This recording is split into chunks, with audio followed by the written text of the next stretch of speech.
Hi friends, सिंहासन बत्तीसी की 11वीं कहानी 11वीं पुतली त्रिलोचना ने जो कथा सुनाई वह इस प्रकार है। राजा विक्रमादित्य बहुत बड़े प्रजापालक थे। उन्हें हमेशा अपनी प्रजा की सुख समृद्धि की ही चिंता सताती रहती थी। एक बार उन्होंने एक महायज्ञ करने की ठानी। असंख्य राजा महाराजाओं, पंडितों और ऋषियों को भी आमंत्रित किया। यहाँ तक कि देवताओं को भी उन्होंने नहीं छोड़ा। पवन देवता को उन्होंने खुद निमंत्रण देने का मन बनाया तथा समुद्र देवता को आमंत्रित करने का काम एक योग्य ब्राह्मण को सौंपा। दोनों अपने काम से विदा हुए। जब विक्रम वन में पहुँचे तो उन्होंने तय करना शुरू किया ताकि पवन देव का पता ठिकाना ज्ञात हो। योग साधना से पता चला कि पवन देव आजकल सुमेरु पर्वत पर वास करते हैं।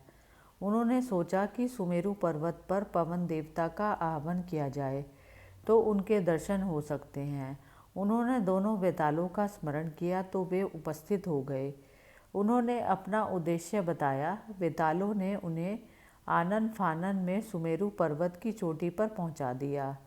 चोटी पर इतनी तेज हवा थी कि पांव जमाना मुश्किल था। बड़े बड़े वृक्ष और चट्टान अपनी जगह से उड़कर दूर चले जा रहे थे, मगर विक्रम तनिक भी विचलित नहीं हुए। वे योग साधना में सिद्धहस्त थे, इसलिए एक जगह अचल होकर बैठ गए।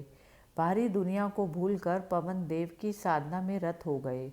ना कुछ खाना, ना पीना, सोना और आराम करना भूलकर साधना में लीन रहे। आखिरकार पवन देव ने सुध ली। हवा का बहना बिल्कुल थम गया। मंद मंद बहती हुई हवा शरीर की सारी थकान मिटाने लगी। आकाशवाणी हुई, हे राजा विक्रमादित्य, तुम्हारी साधना से हम प्रसन्न हुए, अपनी बात बताओ। विक्रम अगले ही क्षण सामान्य अवस्था में आ गए और हाथ जोड़कर बोले कि वे अपने द्वारा किए जा रहे महायज्ञ में पवन देव की उपस्थिति चाहते हैं। पवन देव के पधारने से उनके यज्ञ की शोभा बढ़ेगी। यह बात विक्रम ने इतना भावुक होकर कहा कि पवन देव हंस पड़े। उन्होंने जवाब दिया कि सशरीर यज्ञ में उपस्थिति असंभव है। वे अगर सशरीर गए तो विक्रम के राज्य में भयंकर आंधी तूफान आ जाएगा। सारे लहलहाते खेत, पेड़ पौधे, महल और झोपड़ियाँ सब की सब उजड़ जाएंगी। रही उनकी उपस्थिति की बात, तो संसार के हर कोने में उनका वास है, इसीलिए वे अप्रत्यक्ष रूप से उस महायज्ञ में उपस्थित रहेंगे। विक्रम उनका अभिप्राय समझकर चुप हो गए। पवन देव ने उन्हें आशीर्वाद देते हुए उनके राज्य में कभी अनावृष्टि नहीं होगी और कभी दुर्भिक्ष का सामना उनकी प्रजा नहीं करेगी। उसके बाद उन्होंने विक्रम को कामधेनु गाय देते हुए कहा कि इसकी कृपा से कभी भी विक्रम के राज्य में दूध की कमी नहीं होगी। जब पवन देव लुप्त हो गए तो विक्रमादित्य ने दोनों वेतालों का स्मरण किया और वेताल उन्हें लेकर राज्य की सीमा तक आए। जिस ब्राह्मण को विक्रम ने समुद्र देवता को आमंत्रित करने का भार सौंपा था, वह काफ़ी कठिनाइयों को झेलता हुआ सागर तट पर पहुंचा। उसने कमर तक सागर में घुसकर समुद्र देवता का आह्वान किया। उसने बार बार दोहराया कि महाराजा विक्रमादित्य महायज्ञ कर रहे हैं, वह उनका दूत बनकर उन्हें आमंत्रित करने आया है। अंत में समुद्र देवता असीम गहराई से निकलकर उसके सामने प्रकट हुए।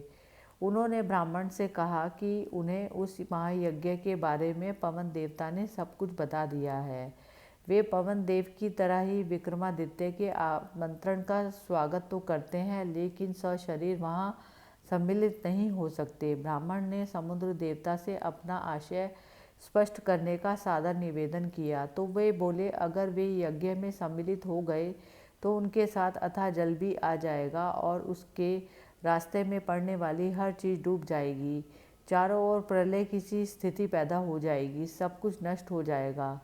जब ब्राह्मण ने जानना चाहा कि उसके लिए उनका क्या उपदेश है तो समुद्र देवता बोले कि वे विक्रम को सकुशल महायज्ञ संपन्न कराने के लिए शुभकामनाएं देते हैं।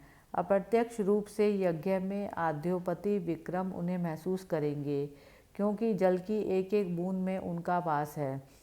यज्ञ में जो जल प्रयुक्त होगा उसमें भी वे उपस्थित रहेंगे। उसके बाद उन्होंने ब्राह्मण को 5 रत्न और एक घोड़ा देते हुए कहा, मेरी ओर से राजा विक्रमादित्य को ये उपहार दे देना। ब्राह्मण घोड़ा और रत्न लेकर वापस चल पड़ा। उसको पैदल चलता देख वह घोड़ा मनुष्य की बोली में बोला कि इस लंबे सफ़र के लिए वह उसकी पीठ पर सवार क्यों नहीं हो जाता। उसके नानुकुर करने पर घोड़े ने उसे समझाया कि वह राजा का दूत है, इसलिए उसके उपहार का उपयोग कर सकता है। ब्राह्मण जब राजी होकर बैठ गया तो वह घोड़ा पवन वेग से उसे विक्रम के दरबार पर ले आया। घोड़े की सवारी के दौरान उसके मन में इच्छा जगी, काश यह घोड़ा मेरा होता।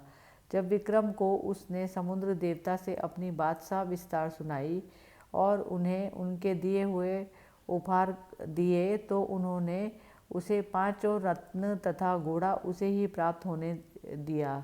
चूँकि रास्ते में आने वाली सारी कठिनाइयाँ उसने राजा की खातिर हंसकर झेली, उनकी बात समुद्र देवता तक पहुँचाने के लिए उसने कठिन साधना की। ब्राह्मण रत्न और घोड़ा पाकर फूला नहीं समाया। इस प्रकार हम देखते हैं कि राजा विक्रमादित्य बहुत ही खुले हृदय और बड़े हृदय के थे।